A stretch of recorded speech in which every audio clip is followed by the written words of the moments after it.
Aujourd'hui, rencontre avec les gens d'affaires de Warwick se déplace du côté de Kingsley Falls dans une entreprise familiale à la fois ambitieuse et délicieuse. Bienvenue à la Mielerie King!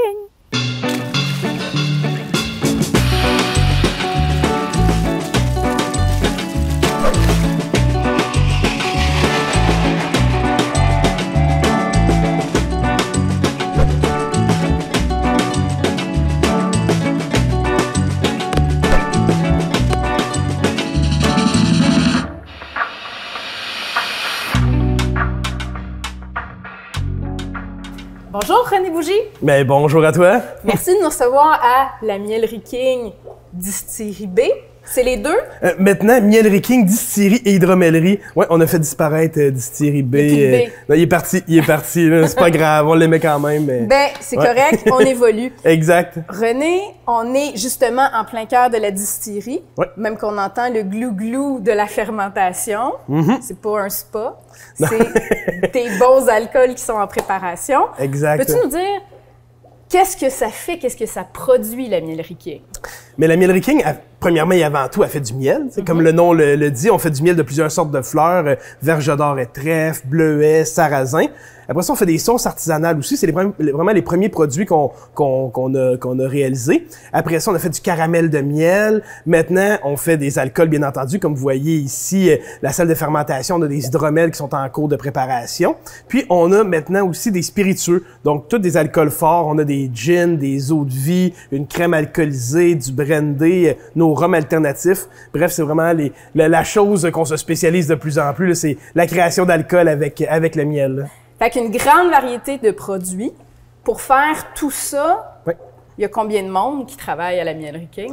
À Mielerie King, il y a les 4 membres de notre famille qui sont là à temps plein. Après ça, on a des employés qui sont là pendant la saison estivale. On a 2 personnes qui sont avec nous à la boutique pour nous aider à faire les visites, à aller dans les magasins faire les dégustations. Puis on a quelques travailleurs autonomes aussi qui nous aident à compléter l'équipe pour les marchés publics, aller également faire des dégustations, aller faire des livraisons. Fait que franchement, on fait vivre une couple de famille dans le coin, on en est bien content. Là. Fait qu'une petite armée qui se promène pour faire connaître vos beaux produits un peu partout. Exact, comme nos abeilles. Voilà, j'allais dire, vous n'avez pas seulement des humains dans votre équipe, parce qu'à la base, vous avez des petits employés aussi. Oui, exact. Combien d'abeilles, combien de ruches?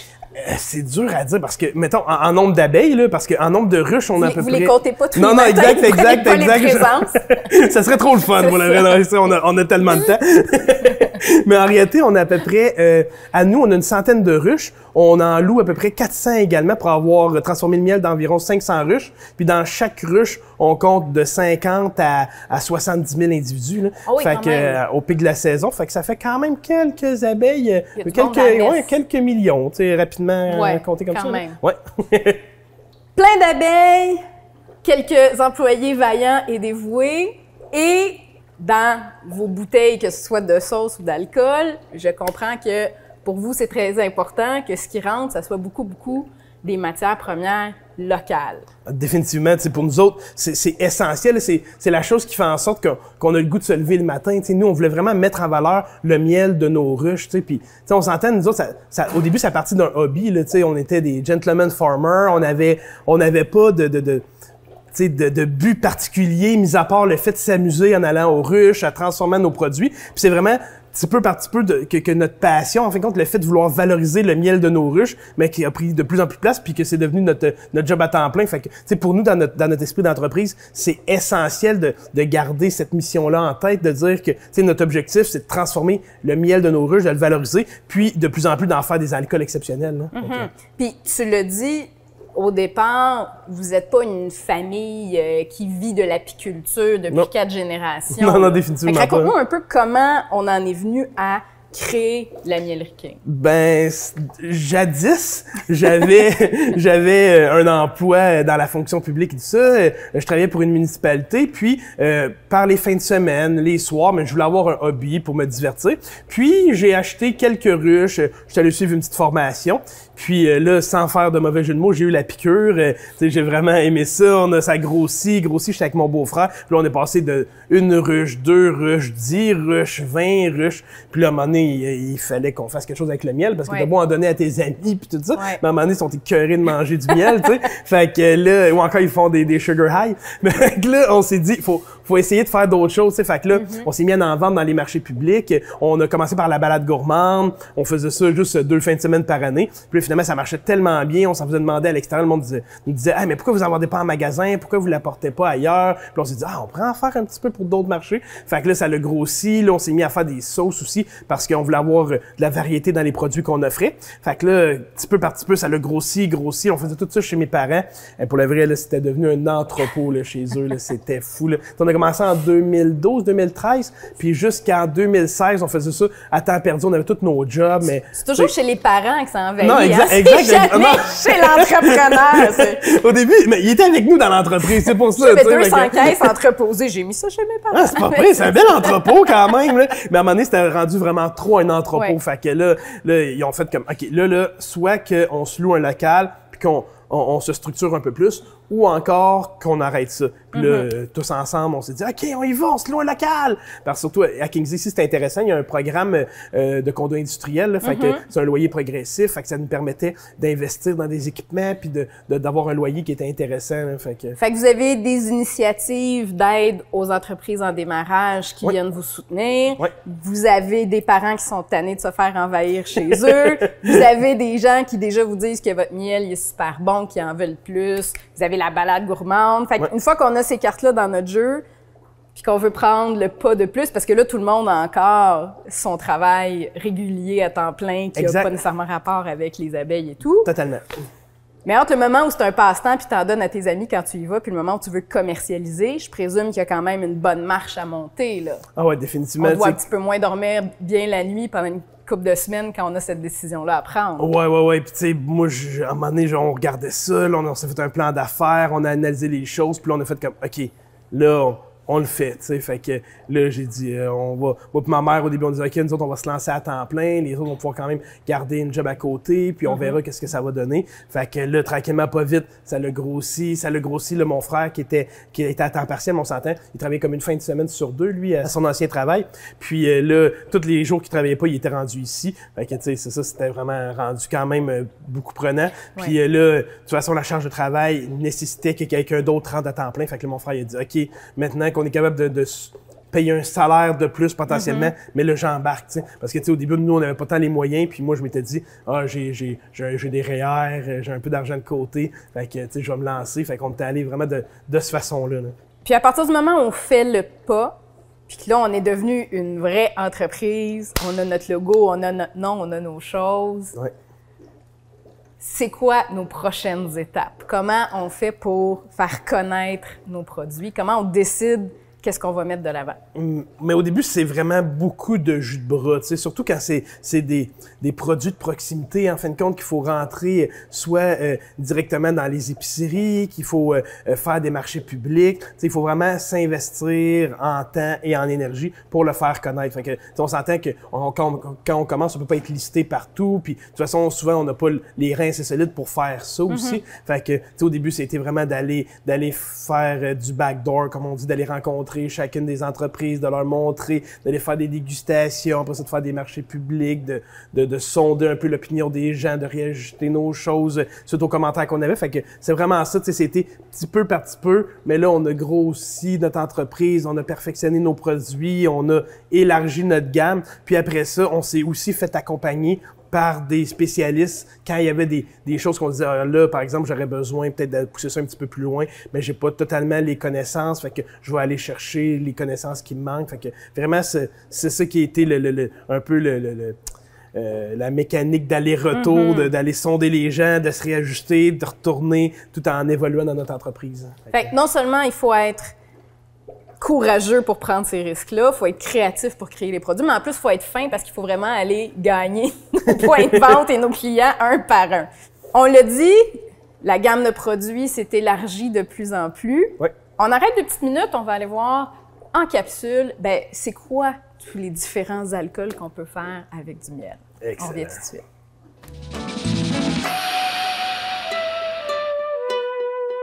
Le miel, on l'a vu, c'est super versatile. On peut faire plein d'alcools différents avec ça. Par exemple, l'hydromel, c'est quoi? C'est vraiment comme du vin de miel. On prend du miel, de l'eau, des levures, ça fermente, ça devient de l'hydromel. La mystelle, quant à elle, c'est aussi du miel et de l'eau, sauf qu'au lieu de les faire fermenter, on rajoute un alcool neutre dedans.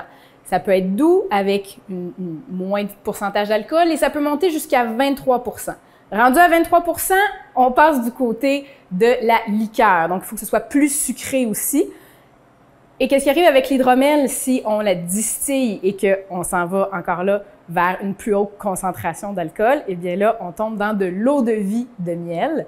Et avec cette eau-de-vie de miel, on peut faire toutes les déclinaisons de brandy de miel, de gin de miel. Ça part de notre eau-de-vie et les possibilités sont infinies.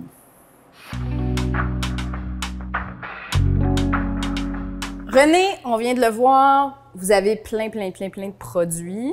Les produits que vous faites, dans plusieurs cas, c'est pas quelque chose qui existait déjà. Quand on décide qu'on aime la bière, on veut faire notre propre bière, on a comme déjà un chemin pas mal tracé, puis il reste juste à venir mettre notre touche distinctive.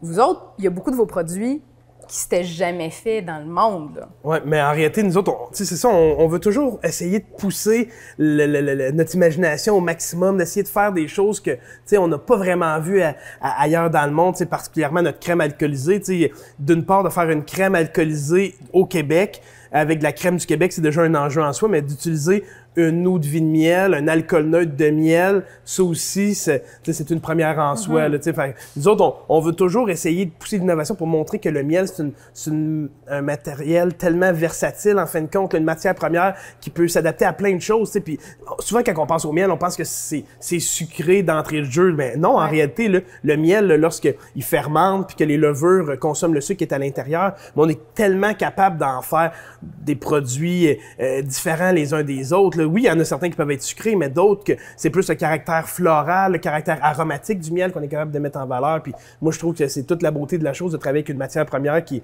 tellement ancrée dans son territoire. Là. C'est ça qui est... En tout cas, je suis un peu vendu, tu vas me dire, là. Mais moi, c'est ce que... J'espère! C'est quand même, hein? Mais tu sais, je trouve que c'est ça qui est tellement le fun. Surtout quand on regarde juste au Québec, là, il y a plusieurs producteurs un peu partout sur le territoire de miel, mais chacun des producteurs vont avoir des miels qui vont goûter différents parce que leurs abeilles auront pas accès à la même flore. Tout dépendant de la température, c'est pas exactement le même nombre de fleurs qui va sortir, même d'année en année. Hein. Fait qu'après ça, le bouquet floral qui va se dégager du miel qu'on va transformer, mais va également varier dans le produit. Là, à mon sens, c'est aussi élaboré que les cépages dans le raisin. J'allais dire l'influence du terroir et tout ça dans le vin. On retrouve un peu des équivalents au niveau de la variété du miel. Puis non seulement on a des miels variés, mais en plus, vous en faites des produits variés. Gin de miel, brandy de miel. Moi, j'avais jamais entendu parler de ces déclinaisons-là. Ça existe-tu ailleurs dans le monde? Mais actuellement, il y a certains endroits où est-ce qu'ils en font, que ce soit en Europe de l'Est, certaines personnes aux États-Unis, quelques personnes dans l'Ouest canadien. Mais tu sais, au Québec, il y a quelques acteurs qui commencent, mais là, c'est en pleine effervescence. Il y a de plus en plus de personnes qui veulent se réapproprier, en fin de compte, le miel, le transformer en alcool. Puis moi, je trouve que c'est le fun de voir ça, de voir cette effervescence-là. Mais tu sais, nous autres, c'est quelque chose qui nous a toujours animés. Tu sais, juste au début, quand on a sorti nos hydromel en canette, on était les premiers au Québec à faire ça. Tu sais, on voulait vraiment montrer que, tu sais, oui, on peut avoir du cidre, on peut avoir de la bière en canette, mais on peut avoir de l'hydromel en canette, puis c'est ça qu'on trouvait super intéressant d'y aller avec tout ce concept-là des session mead, des hydromels légers. Hein. Un produit comme ça, on part de la ruche, ça implique les animaux qui produisent le miel, l'environnement, on est dans l'alcool, on sait que tout ce qui touche à l'alcool, c'est plus compliqué au niveau réglementaire, faire ce que vous faites. Est-ce que c'est un casse-tête épouvantable ou ça se gère pas trop mal? C'est pas très... T'as le droit de dire casse-tête épouvantable, c'est moi qui l'ai dit en premier. Mais...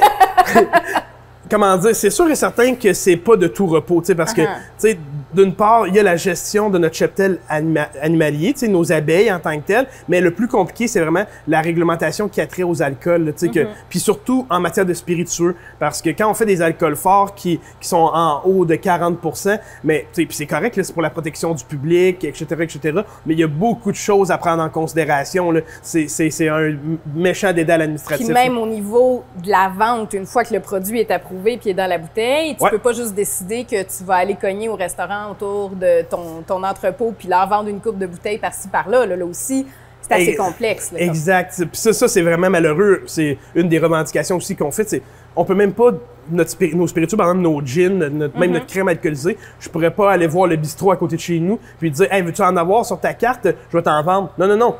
Étant donné que c'est un spiritueux, tu sais, puis c'est tellement dangereux, les spiritueux, là, il faut passer par la SEQ, là, il faut l'inscrire à la SEQ, la SEQ va nous passer une commande, ils vont l'envoyer à leur entrepôt à Montréal, après ça, ils vont l'envoyer à Victoriaville, le restaurant va partir de Kixé, va aller le chercher à Victo pour le vendre sur ses tablettes, tandis qu'il aurait pu venir ici, il aurait fait 2 minutes de char, puis ça aurait été réglé. Mais bon, hein, ça doit être un peu frustrant des fois de travailler avec des produits locaux, d'essayer d'être plus vert, de réduire notre empreinte carbone, puis après ça, qu'on sait qu'une fois que la bouteille est prête pour l'envoyer chez le deuxième voisin, il faut qu'elle fasse 400 km de camion. C'est exactement ça, là. C'est des aberrations, là. Puis, tu sais, des fois, nous, on voit que la seule justification, c'est vraiment le monopole d'État qui est en place puis qui veulent garder une mainmise sur ces éléments-là, tu sais. Puis, nous, on trouve ça tellement malheureux, surtout quand on est des petits producteurs qui font des petits lots, tu sais, qu'en réalité, on n'ira pas sur les tablettes de la SEQ de toute façon, mais on aimerait ça que les restaurants autour de chez nous puissent en profiter. Mais non, tu sais, la loi nous l'interdit. Puis ça, c'est la partie des revendications qu'on fait puis qu'on essaie de faire valoir pour changer les choses. Fait que là, la miellerie existe depuis, dans sa forme à peu près actuelle, depuis 5-6 ans. Oui, environ, oui. Est-ce qu'en 5-6 ans de cette implication-là, commences-tu à voir des petits changements? Y a-tu de l'espoir aussi? T'as l'impression que tu te bats contre des moulins à vent? Mais moi, je pense que, surtout les producteurs, les gens qui sont sur le terrain, là, on sent vraiment qu'ils ont ça à cœur, que tout le monde s'implique. Tu sais, je sens l'effervescence qu'il y a dans notre région de plus en plus, là. Les gens qui veulent que les activités soient structurantes, qu'on offre de venir nous rencontrer à l'année longue. Tu sais, ça, je le sens. Puis même au provincial, là, tu sais, moi, je suis président de l'Association des producteurs d'hydromel puis d'alcool de miel, puis on sent, tu sais, notre membership, au cours de la dernière année, il a doublé. Tu sais, on a eu des gains au niveau fédéral. On a réussi à faire changer la loi en faisant de la pression auprès des divers partis d'opposition. Tu sais, c'est des choses qu'on se dit, OK, on peut changer les choses, on peut faire valoir la spécificité des alcools de miel puis des hydromels, puis tu sais, mais en même temps, je pense que c'est comme je disais tantôt, en prenant le taureau par les cornes puis en essayant de changer les choses, que souvent on se rend compte qu'on en a une certaine forme de pouvoir quand on s'organise, qu'on se mobilise, puis qu'on travaille tous ensemble dans la même direction, puis qu'on arrête de penser en silo, puis qu'on reste isolé chacun dans nos entreprises sans penser aux autres. Donc René, on voit qu'être entrepreneur, c'est pas juste faire plein d'argent, ça peut aussi être faire avancer la société, faire avancer des causes qui sont connexes à nos entreprises. On s'arrête encore une petite minute, parce que là, on a parlé de plein d'affaires, mais on va aller parler des abeilles aussi, parce qu'elles sont importantes dans le processus. Pour faire une bouteille de gin de miel comme celle-là, combien ça prend de miel? Ça prend 2,3 kilos de miel pour une bouteille. Oh, jusque-là, c'est impressionnant, mais c'est pas si pire. Mais pour faire 2,3 kilos de miel, ça prend combien d'abeilles? Bien, sachant qu'une abeille, dans toute sa vie, produit 1/4 de cuillerée à thé de miel seulement, bien, pour faire une bouteille comme ça, c'est le travail de toute une vie d'environ 600 abeilles. Alors, liquide délicieux et précieux. René, en peu de temps, la miellerie a explosé, a plein de projets, a plein de produits, a une notoriété qui est impressionnante pour une entreprise de votre âge.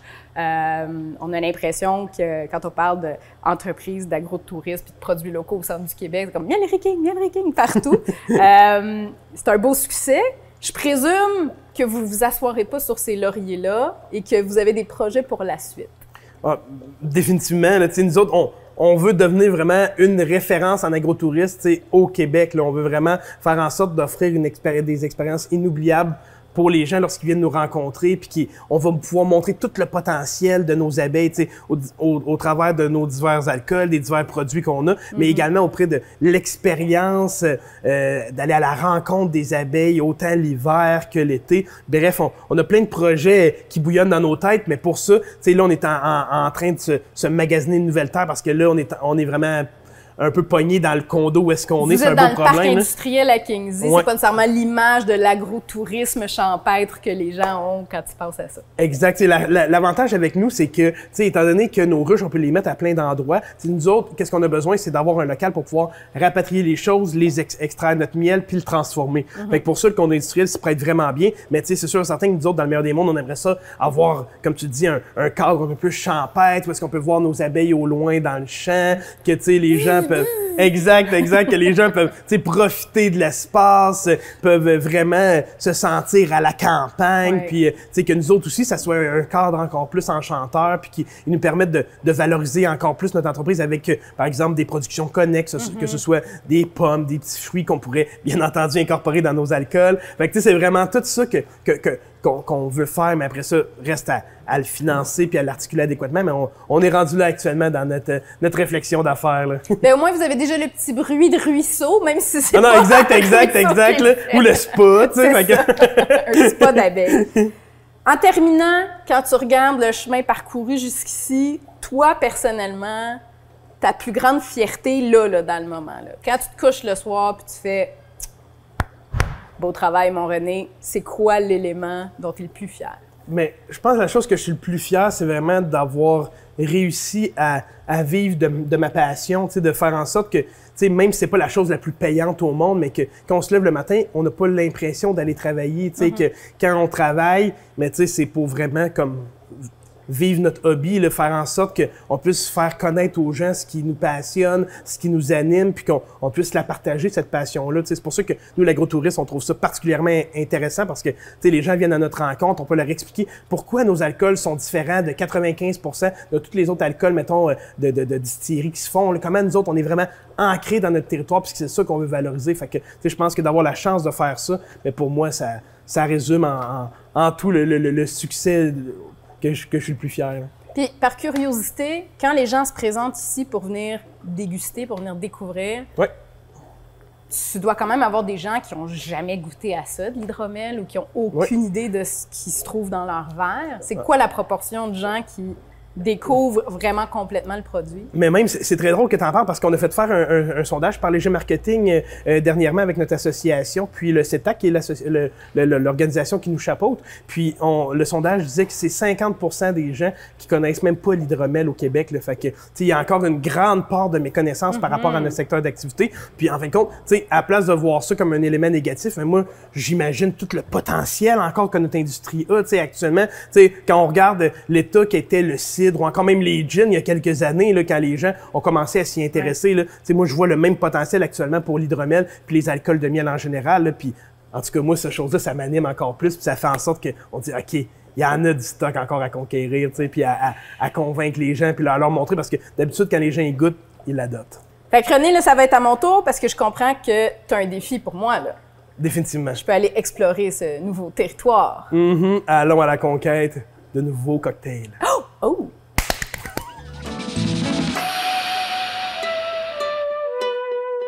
René, mon défi semble être ici et mon défi semble bon. Je sais pas ce que c'est quoi, mais je suis super d'accord. Peux-tu nous expliquer qu'est-ce qu'on a ici? Aujourd'hui, on a tous les ingrédients nécessaires pour faire un sour avec notre eau de vie de miel. Fait que aujourd'hui, ça va être de faire un cocktail qui va avoir une belle meringue sèche, une belle mousse sur le dessus, sur laquelle vont pouvoir tenir nos grains de pollen. Puis après ça, il va falloir que ça goûte bon. Oui. Quand même important. Okay. Quand même important. Donc, je comprends que je vais devoir non seulement faire la job artistique, mais je vais devoir me sacrifier pour le boire aussi. Exact. C'est quelque chose, c'est un défi assez difficile quand même. Oui, j'espère. Écoute, une chance que je fais de faire. Là, j'espère que tu vas me donner un petit peu plus d'indices sur comment on fait tout ça parce que... Mais arrêtez, non, parce que c'est un défi. Fait que non. Non, je vais te donner quand même les instructions. Ouais. Puis après ça, il va juste falloir que tu brasses adéquatement pour faire un beau cocktail. C'est bon. Fait que pour commencer, tu vas ouvrir le merveilleux shaker. Donc, le gros. Ouais, le gros, ouais. Comme ça. Excellent. Déjà, ça prend des muscles. Ouais. Après ça, on va mettre le blanc d'œuf. Nous autres, on a du blanc d'œuf congelé. D'accord. Avec l'équivalent d'un demi-once. Après ça, on va mettre 1 once de jus de citron. Ça doit être ça. Uh-huh. Est-ce que c'est du citron local de Kingsley Falls? Pas encore, mais avec le réchauffement climatique, qui sait? Ça s'en vient. Hop, Ouais. 1 once. 1 once, parfait. C'est un petit peu extra citron. Parfait. Donc, on met ça dans le shaker. Après ça, on va rajouter 1 once de sirop de miel. Fait que c'est un sirop qu'on a fait moitié-moitié, moitié miel, moitié eau, puis qu'on a fait chauffer pour faire un sirop. Okay. Un peu comme un sirop simple, mais avec du miel. Exactement. Ça, est-ce qu'on le fait chez nous ou on peut en acheter ici en boutique? Les deux. Les deux. On en a déjà pris. On en a même aromatisé avec du basilic, avec de la rhubarbe, mais on en a également du nature disponible sur place. Mais sinon, c'est ultra facile à faire si on veut le faire personnalisé selon nos goûts aussi. Hein. Après ça, on va mettre 1 once d'eau de vie opercule. Juste une? Ouais. Tu peux mettre 1 once et demi si tu veux. OK. Tu sais, moi, j'achète les juges pour réussir mon défi. Je vais mettre 1/4, OK? Parfait. Faut être généreux dans la vie. Non, quand même, sinon il n'y a pas de plaisir. Mais voilà. Après ça, tu vas bien refermer le shaker. On a une petite tape sur le top. Parfait. Après ça, tu tiens le dessus, puis tu mélanges ça adéquatement. Comme dans les films? Exact. En arrière. Ouais, en avant. Je pitch dans les airs comme Tom Cruise. Après ça, on va rajouter un peu de glace. Un peu de glace? C'est beau. Je rajoute de la glace Oui, de celle-là? celle-ci, oui. Celle-ci. Dedans? Oui. Coupe. Comme ça. Ah, ça sent le miel. Ouais. Après ça, on le shake encore. Encore shaké? Ouais, parce que là, on va le Écoute, je m'en viens refroidir. vraiment bonne. OK. Fait que là... Là, on va prendre le verre pour faire le petit rime. Oh! Faut-tu que je mette quelque chose Non, dessus? on va le faire directement dans le petit plat. Dans le ça, ici? Ouais, puis là, on va tourner. Oh. Oui, tranquillement. Voilà. Ça, c'est pas du sel, c'est du sucre. Sucre, ouais. OK. Prochaine Voilà. étape. Après ça, on va prendre la glace, on va la mettre dans le verre. Puis pourquoi il y a du mauve dedans? C'est Une belle petite fleur pour décorer. Wow, une fleur. Après ça, on va enlever le dessus ici. Ah, ça y est, je l'ai.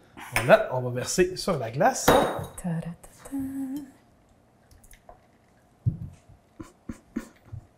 Important la mousse. Ouais.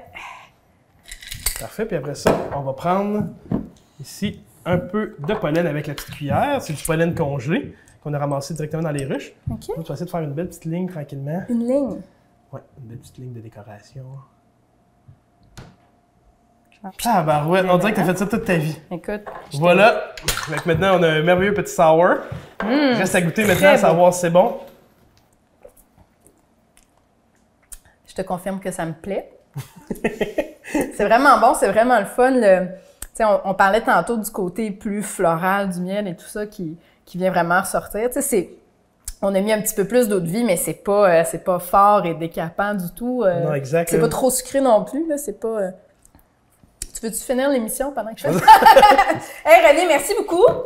Mais ça fait plaisir. Écoute, ça donne le goût de découvrir toutes les autres possibilités. Merci de nous avoir reçus à la mielerie. Mais ça me fait un grand plaisir. À nous aussi, on se retrouve bientôt pour un autre épisode de Rencontre avec les gens d'affaires de Warhol.